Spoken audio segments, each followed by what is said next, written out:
Jikalau situasi tiba-tiba itu menjebakmu, janganlah kita kecewa. Berhenti sejenak dan coba melihat dari perspektif yang lain.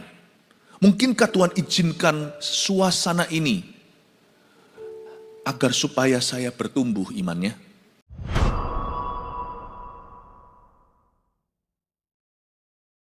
Kami datang ke gereja hari ini untuk bernaung sekali lagi di bawah kepak sayap-Mu. Secara pribadi, ya Tuhan, Kaulah Tuhan dan Juru Selamat kami, dan bersama-sama Engkau adalah Bapa kami yang ada di dalam sorga. Thank you Tuhan untuk naungan-Mu Tuhan dalam hidup ini. Kami boleh tenang, kami tidak perlu gelisah, tidak perlu cemas, sebab ada Tuhan dan ada Tuhan yang memelihara. Terima kasih Tuhan, pelihara iman jemaat-Mu, tubuh jiwa roh mereka. Hamba mewakili dalam doa, aku serahkan kepada Tuhan sekali lagi di tangan-Mu. Di tangan-Mu yang ajaib, bekerja berkaryalah hari ini lewat firman-Mu juga. Urapi hamba-Mu, sembunyikan di balik salib-Mu selalu. Di dalam nama Yesus, haleluya. Amin. Puji Tuhan, berikan tepuk tangan untuk Tuhan Yesus yang ada di tengah kita. Mari kita sama-sama mempersiapkan diri untuk firman Tuhan yang kita akan renungkan hari ini. Yang pertama-tama saya akan bahas adalah tidak runtuh dalam masalah. Mari kita buka surat Yakobus pasal pertama. Yakobus pasal 1 ayat 1 sampai 8. Saya bacakan dulu ya. Semua firman Tuhan ayat-ayat ini saya akan bacakan. Tolong kita semua harus konsentrasi penuh. Salam dari Yakobus, hamba Allah dan Tuhan Yesus Kristus kepada ke-12 suku di perantauan. Saudara-saudaraku, anggaplah sebagai suatu kebahagiaan apabila kamu jatuh ke dalam berbagai-bagai pencobaan. Sebab kamu tahu bahwa ujian terhadap imanmu itu menghasilkan ketekunan.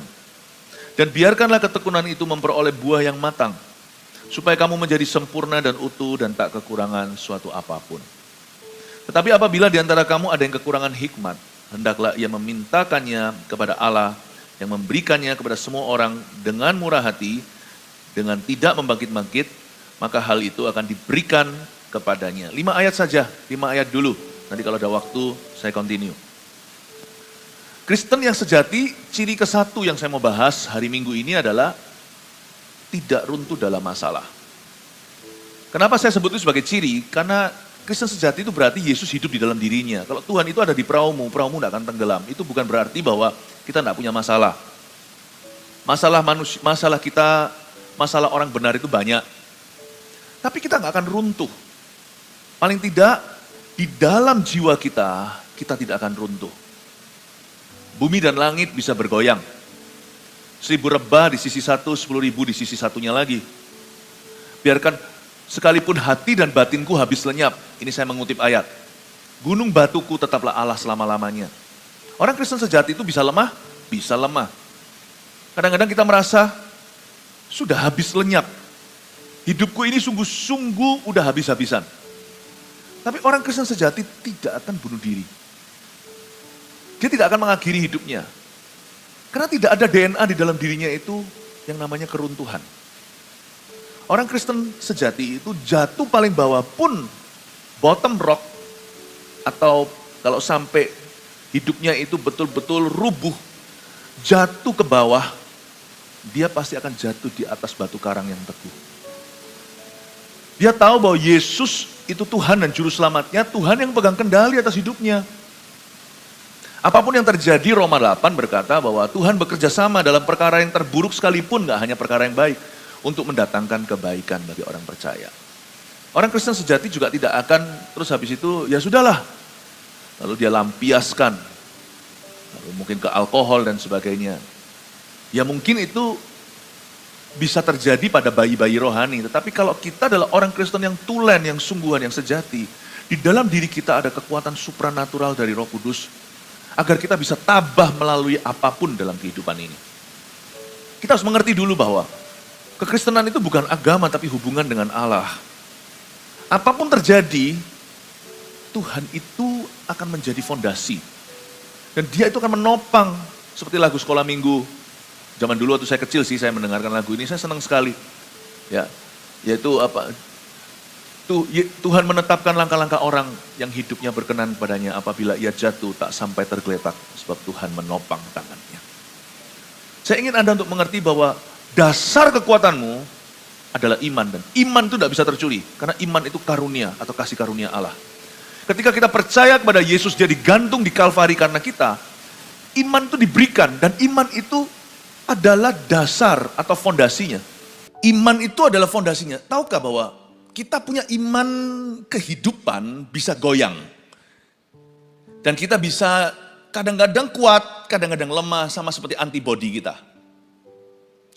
Tetapi iman keselamatan itu tidak datang pergi loh. Dan itu tidak tergantung perasaan. It's within you, itu ada di dalam dirimu. Ketika engkau percaya bahwa Yesus juru selamatmu. Iman keselamatan itu tetap tinggal di dalam hatimu.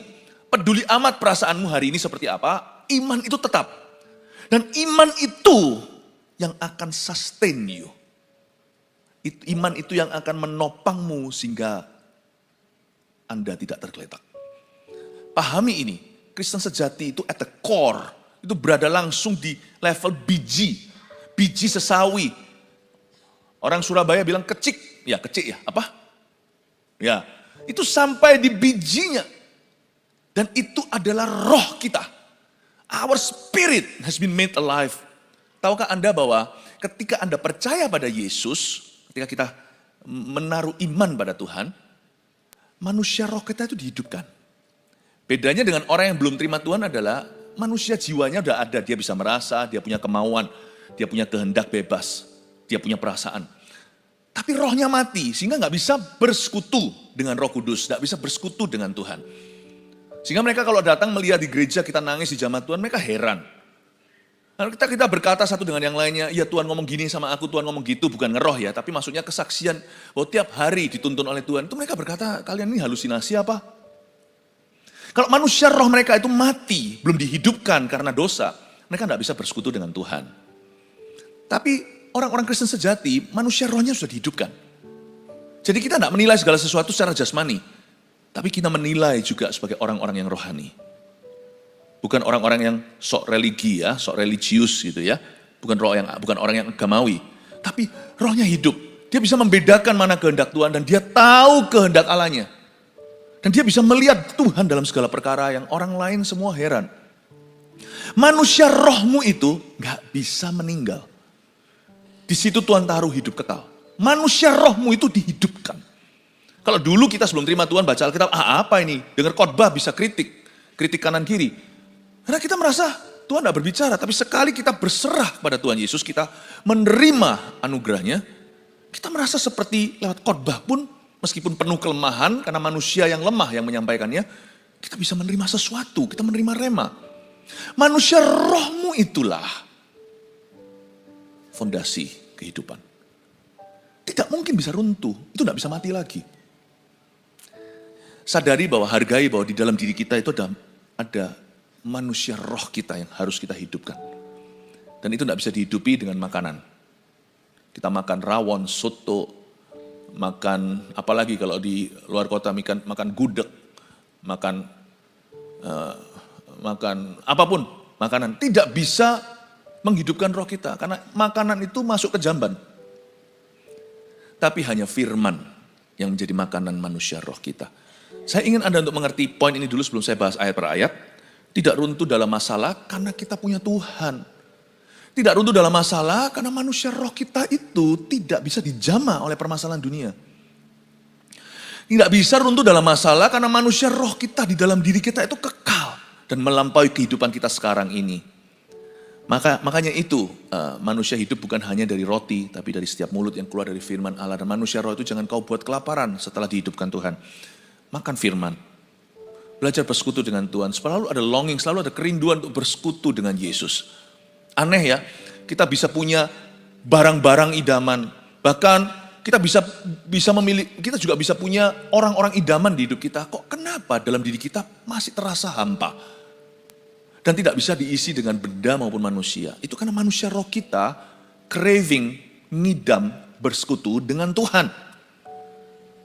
Nah, karena itu saya nggak mau membuat manusia roh saya kelaparan, baik secara individu atau saya saat teduh secara pribadi maupun datang ke gereja bersekutu dengan saudara seiman. Itu membuat manusia roh saya dibangun. Itu dibangun. Ciri-ciri orang Kristen yang sejati itu adalah kehidupan kekristenannya keluar dari kerohanian yang ada di dalam dirinya. Nah sekarang mari kita baca ayat per ayat, saya jelaskan gimana tidak runtuh dalam masalah. Ada beberapa tips dari Tuhan. Salam dari Yakobus hamba Allah dan Tuhan Yesus Kristus kepada ke-12 suku di perantauan. Surat Yakobus ditulis oleh Yakobus, saudara Tuhan Yesus.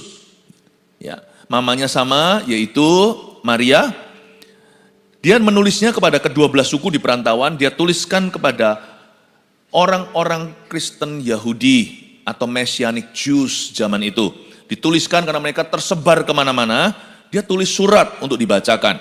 Saudara-saudaraku, dia berkata begini, saudara-saudara seiman, anggaplah sebagai suatu kebahagiaan apabila kamu jatuh ke dalam berbagai-bagai pencobaan. Ini ayat 2 adalah ayat yang mengganggu. Ayat kedua ini adalah ayat yang membuat kita itu berkata, kok bisa begitu? Kok jatuh dalam berbagai pencobaan itu suatu kebahagiaan? Ngomong apa sih Yakobus ini? Tentunya ada hikmat Tuhan di dalamnya, coba saya jabarkan. Saudara-saudaraku, anggaplah sebagai suatu kebahagiaan. Kebahagiaan di sini bukan happy. Bahagia di sini adalah joy. Joy sama happy itu beda. Joy itu lebih kecil. Happy itu perasaan saja. Perasaan yang futile, perasaan yang rawan. Happy itu datang, happy itu pergi. Kalau dia pergi, tolong dinanti. Nanti-nantikan aja, nanti akan datang kembali. Dia comes and goes. But the joy of the Lord is our strength. Sukacita Tuhan adalah kekuatanku. Sukacita tidak datang pergi sifatnya. Sukacita itu buah roh. Dia tetap ada di sana, matang pada pohonnya. Dan joy, kebahagiaan di sini atau sukacita di sini bisa cocok sama emosi apapun yang kita alami hari ini. Joy itu bisa coexist, bisa sama-sama hidup. Bisa hidup saat kita bahagia. Joy itu bisa hidup saat kita susah. Joy itu bisa hidup saat kita ngamuk, saat kita marah. Joy itu juga bisa ada di sana saat kita sabar. Joy ini cocok sama segala macam emosi yang ada padamu hari ini. Apapun yang Anda alami hari ini, joy is right there. Makanya jangan kehilangan sukacitamu, jangan biarkan itu dicuri. Ketika murid-murid datang pada Tuhan Yesus dan berkata, wow kami semua excited, adrenalinnya lagi pumping, adrenalinnya lagi memompa dalam dirinya. Wah kayak kita seperti sedang kompetisi atau ketika kita sedang mengalami sebuah keberuntungan atau ketika kita sedang diberitahu sesuatu kabar sukacita. Wah seperti kita itu hatinya lalu tiba-tiba berdebar keras. Bukan karena tegang tapi karena senang. Dan mereka datang ke Tuhan Yesus berkata, setan pun tunduk sama kami. Wow kami gak pernah loh dipakai seperti ini. Pertama kali aku doakan orang sembuh. Wow Tuhan Yesus. Tuhan berkata, good, bagus kamu happy. Tapi kalau kamu happy pun jangan lupa bahwa sukacitamu bukan karena hal-hal itu. Sukacitamu karena namamu tertulis dalam kitab kehidupan. Joy itu yang membuat kita moderat. Joy itulah yang menopang kita saat kita lagi sedih gak sampai depresi. Kalau sedih itu jangan bablas. Karena masih ada sukacita Tuhan. Apapun terjadi Tuhan, aku tahu Tuhan. Sekalipun daging dan batinku habis lenyap. Bumi dan langit semua bergoyang. Aku tahu namaku sudah tertulis dalam kitab kehidupan. Sedih gak sampai depresi. Tapi happy gak sampai lali. Bahagia gak sampai lupa. Orang biasanya kalau, wah aku dapat, bayangin. Misalnya ada undian, aku dapat mobil baru, wah seneng banget. Saking senengnya, kita jadi lupa diri. Senang sekali, ingatlah itu hanya materi. Joy membuat kita jadi mawas diri. Ya puji Tuhan, haleluya, senang sih senang, gak munafik. Very happy. Tapi happy tetap harus lakukan tanggung jawabnya sehari-hari. Se-happy sana, jangan lupa berdoa. Jangan karena senang sekali, tiba-tiba dapat keberuntungan. Lalu habis itu, sudahlah gak perlu pelayanan. Gak perlu, hari ini aku cuti tidak baca firman. Karena kenapa? Aku terlalu bergairah untuk ini. I'm very excited for this. Apapun yang membuatmu happy hari ini, joy akan ngerem Anda untuk tidak jadi lupa diri. Kita diingatkan, hey, puji Tuhan setan takluk sama kamu. Hari ini kamu melihat terobosan baru. Ini fenomenal, gak pernah terjadi dalam hidupmu. Yesus gentle reminder. Please jangan lupa, sukacitamu itu bersukacitalah karena namamu tertulis di kitab kehidupan. Bukan karena mujizat-mujizat ini. Wow. Tuhan ingatkan mereka, se-happy-happy kamu, masih akan ada pencobaan kemudian hari. Jadi, gak apa-apa bahagia. Tuhan gak suruh kita, Tuhan itu bukan tipe orang yang kalau kita lagi berapi-api lalu disiram sama air gitu, lalu dipadamkan. Tuhan itu gak gitu. Cuman Tuhan mau kita itu tetap mengendalikan diri.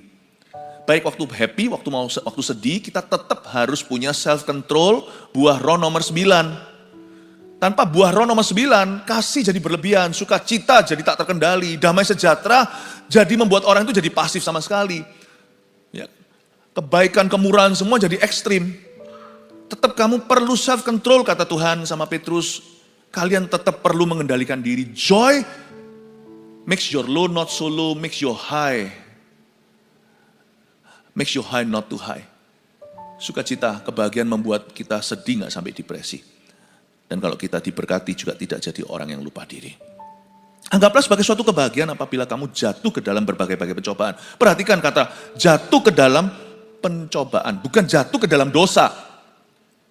Jatuh ke dalam pencobaan itu berarti sebelum dosa. Kita tidak bisa kontrol kapan kita dijebak dalam situasi yang mencobai.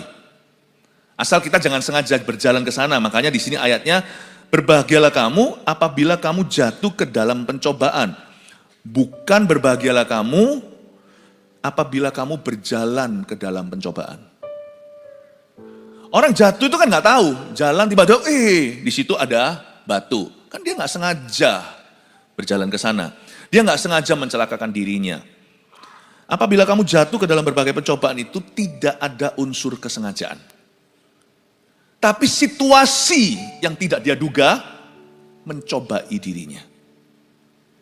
Misalnya kalau kita lagi di jalanan, kita nggak membangkitkan amarah orang lain, kita menjadi provokator. Tapi tiba-tiba kalau kita diprovokasi, kalau tiba-tiba ada orang yang dekat kita emosi, lalu nggak mau antri, lalu dorong sana sini, lalu tiba-tiba anak kita sama kita itu, anak kita didorong sampai jatuh. Dia serobot aja, main serobot nggak mau antri. Nah itu jatuh dalam pencobaan kita. Kita nggak mencobai siapa-siapa, kita jatuh dalam pencobaan. Dalam situasi seperti itu, tahan dirimu. Tuhan berkata, kamu bahagia jika kamu jatuh dalam pencobaan, karena kamu bisa buktikan, Anda bisa membuktikan ketaatanmu pada Tuhan. Kapan kita sebagai orang Kristen bisa membuktikan ketulusan? Kapan kita bisa membuktikan kalau kita sungguhan? Ya lewat pencobaan. Apabila kamu jatuh ke dalam pencobaan, bukan jatuh ke dalam dosa. Jikalau situasi tiba-tiba itu menjebakmu, janganlah kita kecewa. Berhenti sejenak dan coba melihat dari perspektif yang lain. Mungkinkah Tuhan izinkan suasana ini agar supaya saya bertumbuh imannya?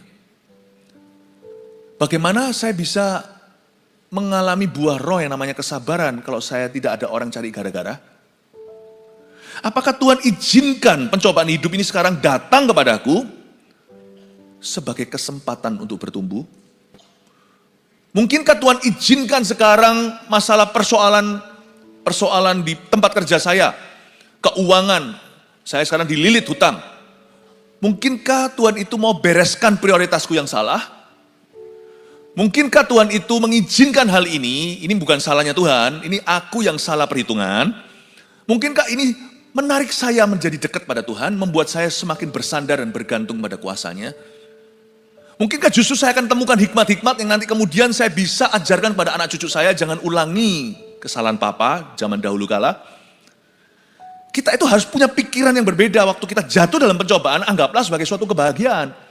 Anggaplah itu kesempatanmu untuk bertumbuh dalam iman. Kalau kita bisa mikir begini, kita tidak akan runtuh. Karena kita selalu mendapatkan titik terang dan kita selalu berhasil untuk optimis dalam setiap perkara. Kita akan selalu berharap pada Tuhan. Tapi masalahnya orang biasanya kalau jatuh dalam pencobaan biasanya cari kambing hitam. Kalau orang lain, kambing lain sudah bisa ketemu, dialah kambing hitamnya. Dia suka menyalahkan dirinya dan melukai dirinya. Don't do that.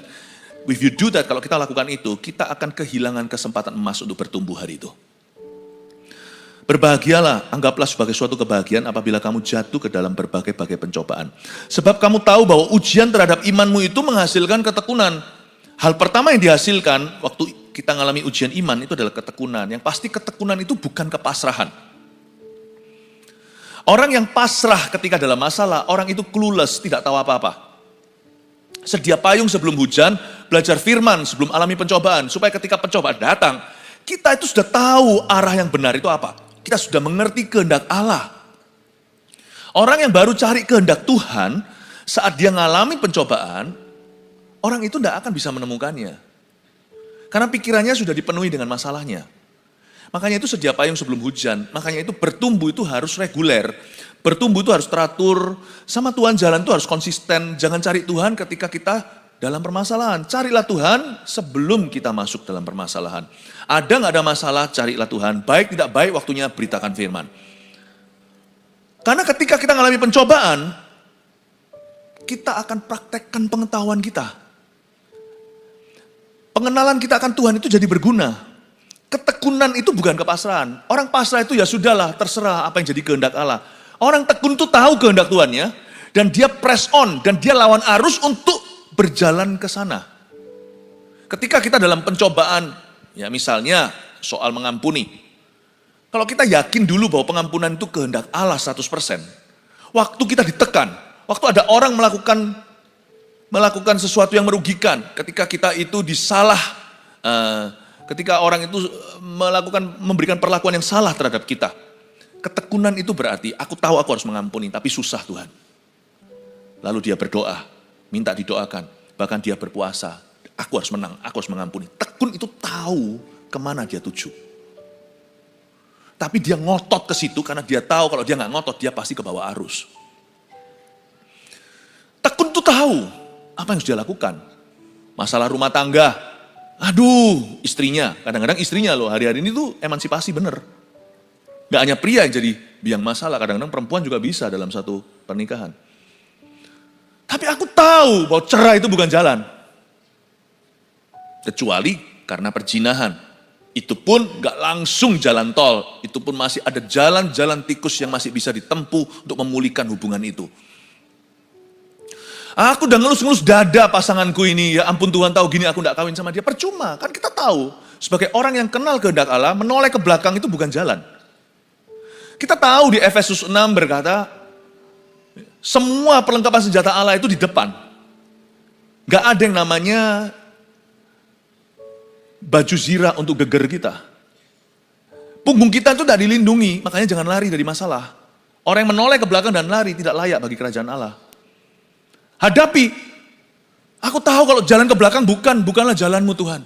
Aku tahu satu-satunya jalan adalah mencari titik tengah, win-win solusinya di mana, dan aku belajar ngalah sebagai imamnya, misalnya. Tekun itu tahu, meskipun susah, tapi dia ngotot ke sana. Pahami kata tekun. Tekun itu tidak berarti tekun itu adalah suatu tindakan yang berdarah-darah. Untuk ke situ aku tekun.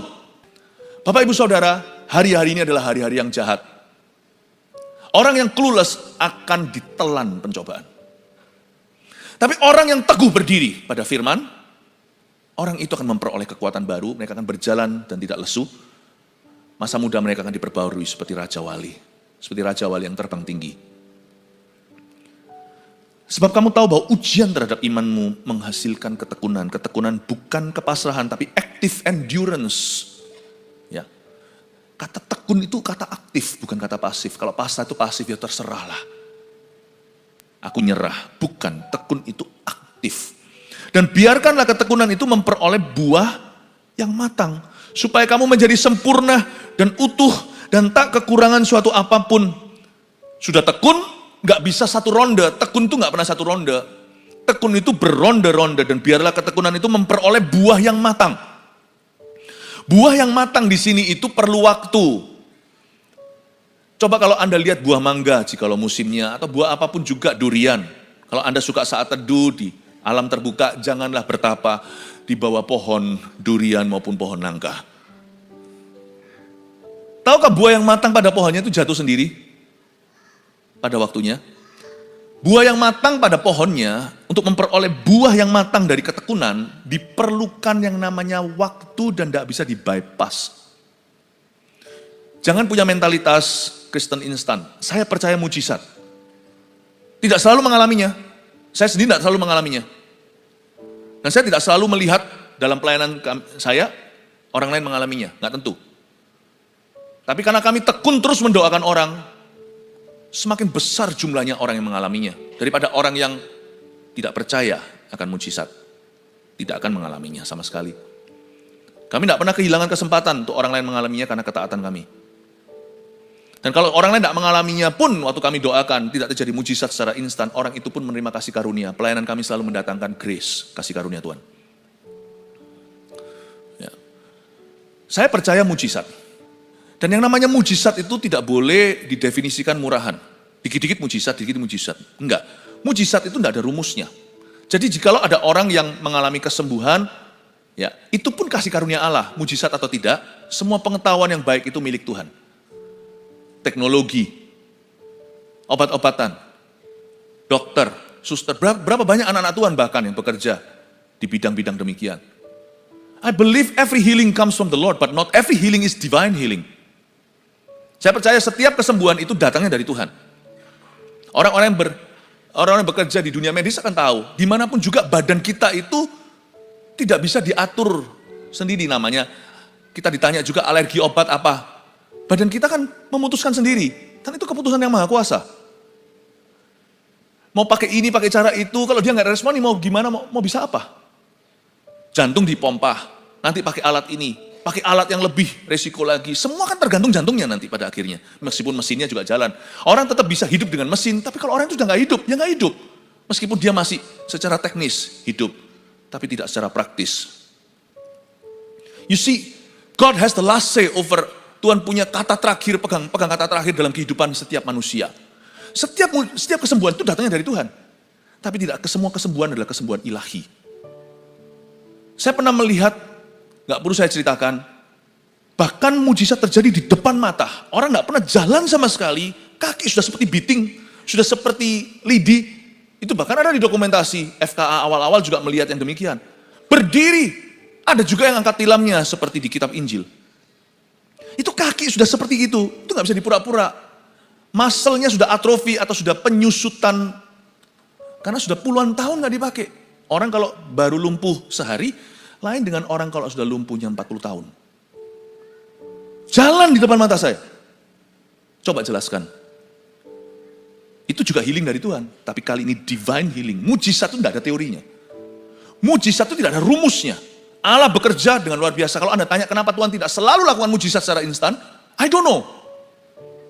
Makanya Tuhan tidak bisa berada di dalam telapak tangan kita kontrol seperti remote control, kanan kiri sekehendak gua. Nggak bisa. Makanya kita harus takut akan Allah, kita tidak pegang hari esok, dan kita juga tidak punya kuasa. Kita hanya bisa berdoa, kita hanya bisa beriman, Tuhan yang menjawabnya. Oke, jangan salah mengerti, saya percaya mujizat Tuhan. Dan saya pernah melihat mujizat-mujizat yang bukan hanya kesembuhan, hal-hal yang gak masuk akal. Nanti lain kali aja kalau kita duduk-duduk secara informal, saya cerita-cerita. Tapi kalau khotbah seperti ini, mending langsung pada prinsip dan proteinnya. Namun demikian, Alkitab mengatakan, soal karakter hidup kita, nothing is instant. Tidak ada yang instan. Kekristenan itu perlu ketekunan. Biarkan ketekunan itu memperoleh buah yang matang. Buah yang matang pada pohonnya itu perlu waktu. Tidak bisa di-bypass. Karena itu kadang-kadang kalau kita merasa kita itu kok terus dibentuk di area tertentu, bilang sama Tuhan, monggo silakan. Terjadilah atasku sesuai kehendak-Mu Tuhan. Jangan melawan, akan lama prosesnya. Sebab Tuhan tidak mau mematangkan anak-anaknya secara instan. Meskipun keselamatan terjadi secara instantly, misalnya penyamun yang di samping Yesus, hari itu juga Yesus berkata, sore ini kau dan aku di Firdaus. Memang mereka bertiga, Tuhan Yesus dan 2 orang penyamun di kiri kanannya sama-sama meninggal dunia. Hari itu juga, keselamatan itu instan, tapi bukan kekristenan. Kekristenan yang sejati itu lapis legit. Dibikin sama Tuhan itu lapis per lapis dan itu perlahan-lahan harus matang di pohonnya. Itulah sebabnya perlu kita komitmen kepada Tuhan. Itulah sebabnya komitmen itu penting sekali. Misalnya dalam pernikahan. Pernikahan juga wow. Ada satu orang muda baru pacaran berkata, wow, kayaknya perasaan seperti ini. Ya, Lavian Rose ini. Ini yang akan kurasakan seumur hidupku. Saya berkata, true, betul sekali. But not only that. Tuhan juga tidak akan memberimu berkat romansa, tapi juga Tuhan akan membuat kalian semakin serupa. Dan itu perlu pembentukan dan gesekan. Membuatmu semakin sehati. Intimacy itu bukan secara fisik only. Intimacy itu juga secara hati, pikiran, selaras. Tuhan akan membuat kalian dewasa dalam pernikahan. Saya ngomong sama anak muda itu betul, tapi not only that. Nah hanya itu. Dibutuhkan komitmen. Kerja juga mesti komitmen. Semua orang sekarang sih kepinginnya judi. Apa sih masalahnya orang-orang yang sekarang terlibat dengan judi online dan sebagainya? Karena mau instan. Dia kira itu sebenarnya yang salah adalah doktrin teologinya. Salah percaya makanya salah melangkah. I do not believe kekayaan yang sejati yang Tuhan berikan dalam kehidupan anak-anaknya itu terjadi secara instan. Kita harus belajar menabung, kita harus belajar menghemat, kita harus belajar budgeting. Kita harus belajar tanggung jawab supaya income kita tidak dibawa expenditure kita. Simple matematika, simple ekonomi. Lalu kita cuma taunya iri ketika lihat orang lain diberkati. Kita nggak lihat resumenya, kita nggak lihat CV-nya, kita nggak lihat sejarahnya. Puluhan tahun orang itu menabung. Sedangkan yang lainnya gaya, dia mawas diri pelan-pelan naikkan taraf hidupnya. Lalu ketika orang lain berhasil, kita tinggal cerca dan kita tinggal nyinyir. Uang siapa dan apa. You don't know the history. Mungkin kita nggak ngerti. Nggak usah pedulilah apa kata dunia. Yang penting Anda lakukan dengan benar hidup Anda. Itu Kristen sejati kelola talenta. Apa sih masalahnya judi-judi segalanya ini? Pahami. Karena semua orang berangan-angan, kalau bisa aku langsung kaya. Bahaya. Bisa. Tidak ada orang yang memenangkan lotre misalnya, yang sampai jutaan dolar misalnya di luar negeri, yang bisa setelah itu hidupnya genah. Kalau dia tidak membangun portfolionya dulu, karakternya pelan-pelan, waktu dia sampai di sana tiba-tiba besar pasak dari tiang, artinya berkatnya, rezekinya lebih besar daripada karakternya untuk bisa mengelola. Yang namanya kekayaannya melebihi kekayaan karakternya. Coba lihat nanti ya, tiba-tiba dia dirubung dengan teman-teman yang palsu, semua minta pinjaman, pesta pora ndak karuan, beli barang-barang, memang dari dulu nggak punya taste, nggak punya selera. Dia nggak tahu barang mana yang adalah kebutuhan, mana adalah keinginan. Beli yang bahasa Ibrani yang boten, yang enggak, jatuh miskin, padahal kemarin memenangkan $10 million. Anda lihat 10 months later, 10 bulan kemudian, jatuh miskin lagi. Tapi kali ini dengan stres yang luar biasa, karena dia pernah mengecap kekayaan. Gak ada orang menang lotre bisa langgeng hartanya. Gak ada. Karena pikiran di masyarakat yang berkata, aku mau kaya instan. Ini yang bahaya. Kekristenan mengajarkan ketekunan meskipun keselamatan itu instan. Meskipun mujizat itu instan. Tapi kekristenan mengajarkan bahwa dalam everyday walk, perjalanan hidup kita day to day setiap hari, ketekunan adalah the main player. Pemain utama itu namanya ketekunan. Dan ketekunan itu menghasilkan buah yang matang. Dan buah yang matang pada pohonnya itu perlu waktu untuk bertumbuh. Ke gereja juga harus komitmen. Orang-orang Kristen yang kejar-kejar pembicara, oh di gereja ini hari ini, padahal di gereja situ domisilinya. Lalu habis itu di sana, di mana ada pembicara menarik ke situ, ke sana sini, itu Kristen gak akan tumbuh. Karena itu bukan kehendak Allah. Church hoppers don't do God's will. It is not God's will. Itu bukan kehendak Allah untuk kita itu pindah-pindah. Itu bukan kehendak Tuhan. Dengan tertanam kita akan bertunas seperti pohon korma. Seperti pohon aras di Libanon. Amin Bapak Ibu Saudara. Matang di pohon itu perlu tekun. Perlu komitmen. Pekerjaan juga sama. Berapa banyak kita yang mau serabutan kalau ditanya. Sana kerjanya apa? Serabutan. Loh, serabutan kalau hanya untuk 3 bulan untuk menyambung kehidupan sementara. Tapi 3 bulan itu jangan kau nikmati, jangan kau manjakan. Bulan keempat sudah harusnya dapat pekerjaan yang tetap. Jangan serabutan. Tuhan tidak pernah panggil kita serabutan. Tuhan tidak pernah memberi kita karunia multitasker, itu tidak pernah. Multitasking itu tidak ada. Coba nggak percaya. Itu hanya ada di film namanya Mr. Bean yang bisa ganti celana, sikat gigi, dan nyetir sekalian. Anda lakukan itu, nyetir sampai HP-an aja bisa tabrakan. Jangan lakukan itu. Tuhan suruh kita bukan multitasker, tapi bisa bagus di satu area. Kenapa ada orang tertentu kelihatannya bisa multitasking? Karena dia cepat wisuda. Di satu tugas yang diberikan, dia sungguh-sungguh dan berhasil. Lanjut berikutnya itu sinergi semua. Kelihatan di mata orang, seperti rainbow atau pelangi itu, kelihatannya warna-warni itu kalau diputar semuanya itu cuma satu putih. Kelihatannya multitasking, tapi sebenarnya orang itu sangat responsibel dengan setiap task yang diberikan. Jangan serabutan. Kalau Anda kerja serabutan, ya nggak apa-apa namanya, kan namanya survival untuk bertahan. Tapi tetap goalnya adalah mencari pekerjaan yang tetap. Bukan soal bayarnya, tapi bangun karir di sana. Kalau kita mau bayaran tertinggi, mungkin merampok bank itu. Itu lebih cepat kaya daripada menjadi pegawai. Pegawai di bank mungkin bukan yang duduk di meja, mungkin cleaning service-nya. Apapun itu juga selalu mulai dengan satu. Tekun itu jalan berkat, Bapak Ibu.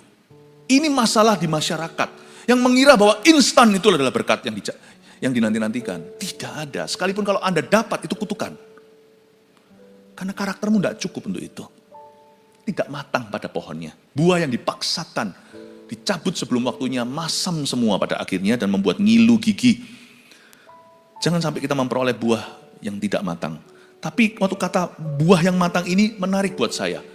Salah satu strategi setan untuk menggagalkan orang Kristen hari-hari ini adalah membuat dia punya perasaan gerusa-gerusu, tergesa-gesa dan terburu-buru. Pernahkah Anda merasa begitu? Rasanya mau berdoa itu rasanya kayak diburu waktu, pernah nggak? Lalu nanti sudah nggak berdoa nih, waktu kerja diburu-buru rasa guilty, tadi doanya nggak cukup. Jadi orang itu kerjaan apapun juga itu nggak bisa sepenuh hati, sepenuh waktu. Orang pelayanan juga bisa dihinggapi virus begini, misalnya minggu depan, baru masih minggu depan, dia pertama kali akan menjadi WL atau pemimpin pujian. Wow, seminggu itu perasaan itu dihantui, grogi, lalu habis itu udah gak bisa doa, terobsesi dengan itu. Jangan, itu salah satu strategi setan. Berapa banyak orang dalam pelayanan burnout juga karena begitu, karena mismanagement, tidak bisa manage feelingnya, perasaannya. Kerja ini gak bisa konsentrasi. Kerja itu gak bisa fokus. Waktu mengerjakan itu merasa tergesa-gesa. Waktu mengerjakan ini merasa terburu-buru. Lucu. Pas doa, rasanya aduh, TikTok gak bisa konsentrasi. Baca firman itu kayak gak bisa masuk. Nyembah Tuhan juga gak bisa masuk hadiratnya. Kayak rasanya asal-asalan, pokoknya nyanyilah. Kalau saya sudah punya komitmen 15 menit, doa ya 15 menit. Rasanya itu kayak tergesa-gesa, padahal cuma 15 menit saja. Nanti waktu mulai kerja, dihantui perasaan. Kamu gak doa. Itu setan semua. Itu membuat kita itu jadi orang yang gak pernah matang di pohon manapun juga. Doa juga gak matang, kerja juga gak matang. Pas sekolah mikir pacaran, nanti pas pacaran mikir sekolah. Ini orang yang gak pernah matang pada pohonnya. Menurut saya salah satu strategi setan di akhir zaman adalah membuat orang tidak bisa fokus. Fokus, kalau di gereja fokus. Kalau kerja fokus, kalau kerja jangan mikir gereja. Kerja sumber. Kalau di gereja jangan mikir kerja. Kalau semuanya kita lagi doa, jangan mikir yang lainnya. Setelah doa, pikirkan semuanya itu dengan kuasa doa yang kau dapatkan tadi pagi. Pikirkan sungguh-sungguh. Di kantor, jangan nganggur. Di kantor jangan berdoa. Berdoa di hati maksudnya. Tapi jangan habis itu kita ambil sesi khusus 1 jam di kantor. Baca Alkitab dan doa. Marah nanti bosnya. Kecuali kalau kantornya adalah departemen doa. Ini yang disebut memperoleh buah yang matang. Pahami bahwa Anda mesti matang. Saya dan Anda dan kita harus matang di pohon kita yang Tuhan tentukan. Belajar matang, perlu waktu, perlu sabar, perlu komit, perlu tekun, perlu konsentrasi. Karena nanti ya pasti ada loopholes, lubang-lubang yang terabaikan. Kalau Anda tidak konsen, kalau kita tidak fokus, kita tidak akan bisa melihat potensi yang Tuhan beri. Kita tidak akan bisa, kerjaan kita tidak akan pernah bagus apapun itu. Bekerja untuk Tuhan juga nggak bagus. Pekerjaan yang Tuhan berikan dalam hidup kita juga nggak bagus.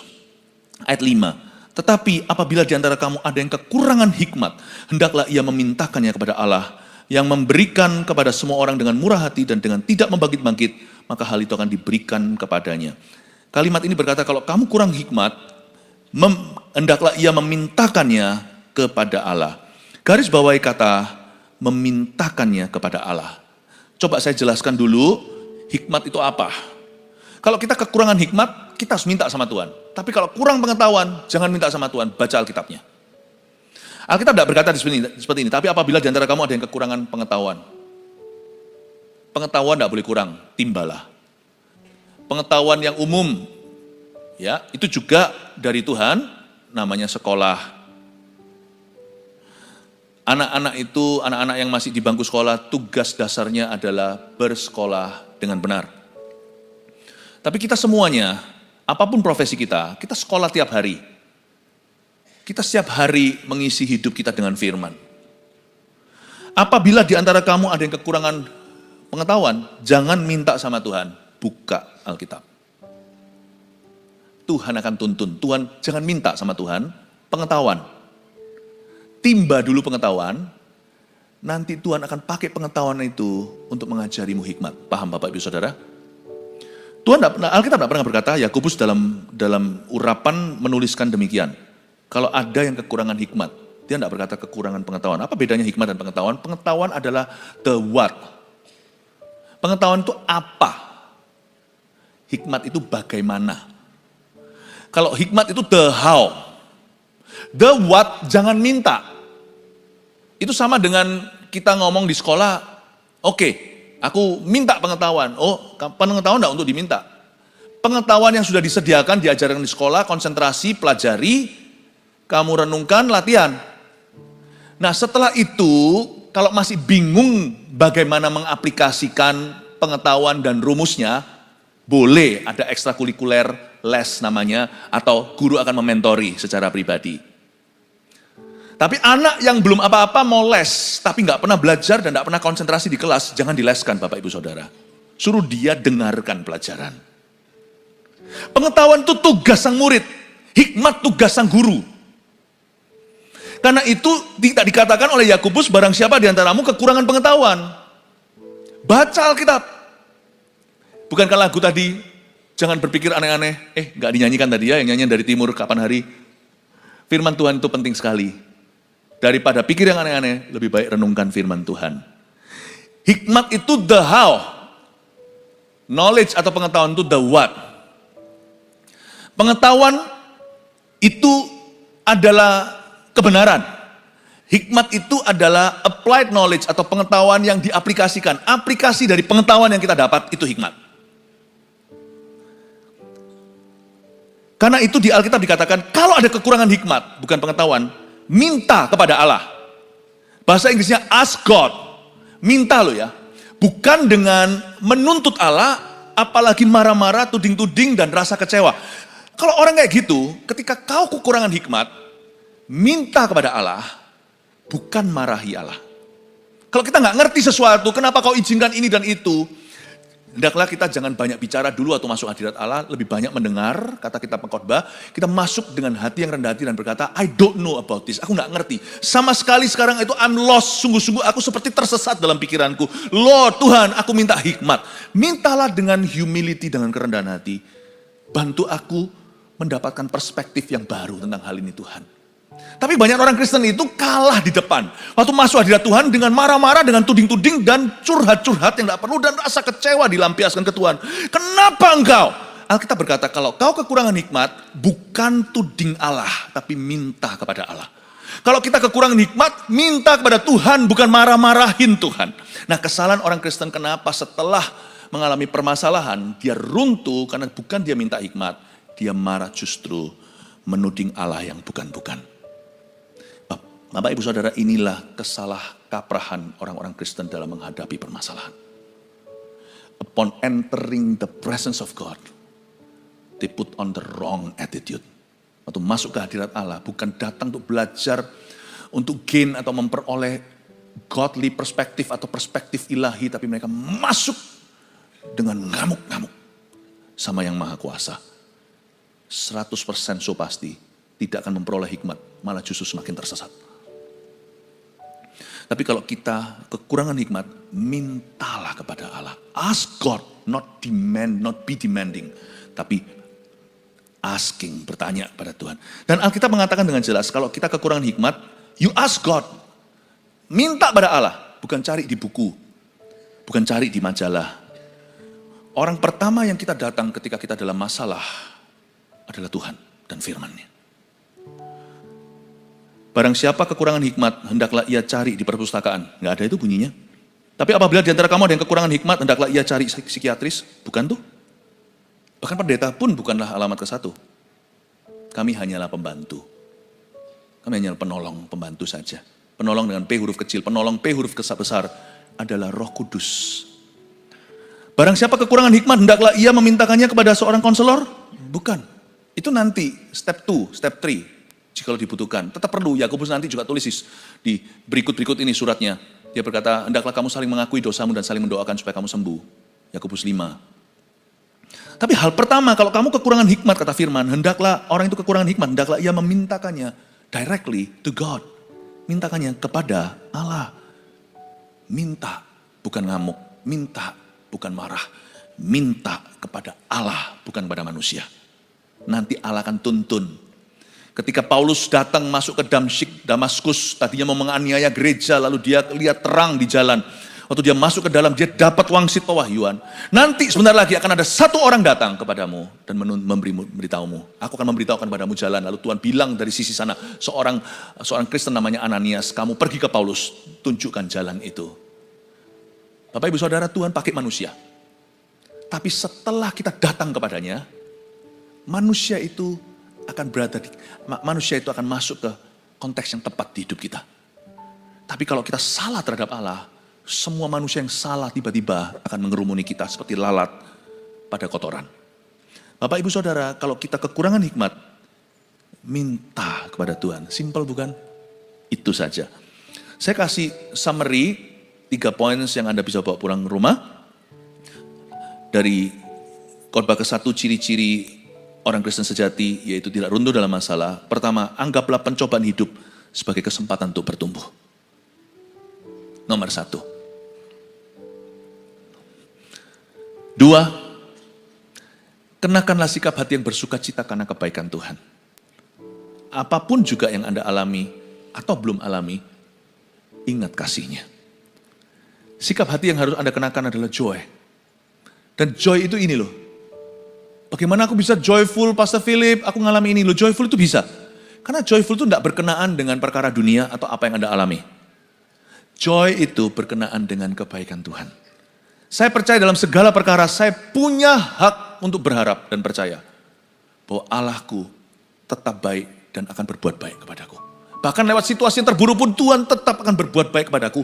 Bolehlah aku GR begitu, tolong jangan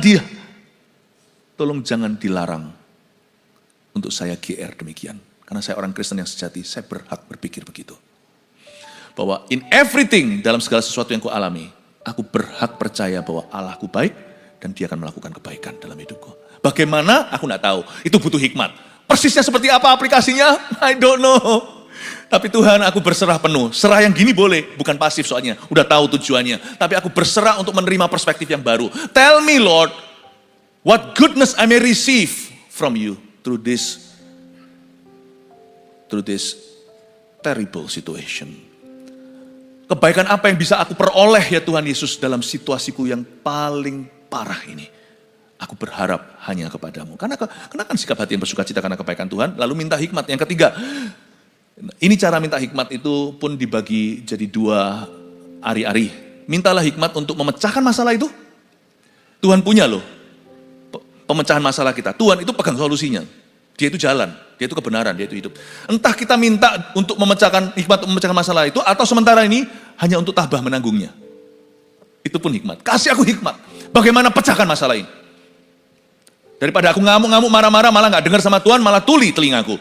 Malah jadi salah hatiku. Mendingan aku datang ke hadirat Allah, Tuhan, tell me what to do. Beritahu aku, mintalah hikmat untuk memecahkan masalah itu, atau untuk tabah menanggungnya. Mungkin belum ada titik terang, belum ada titik cerah.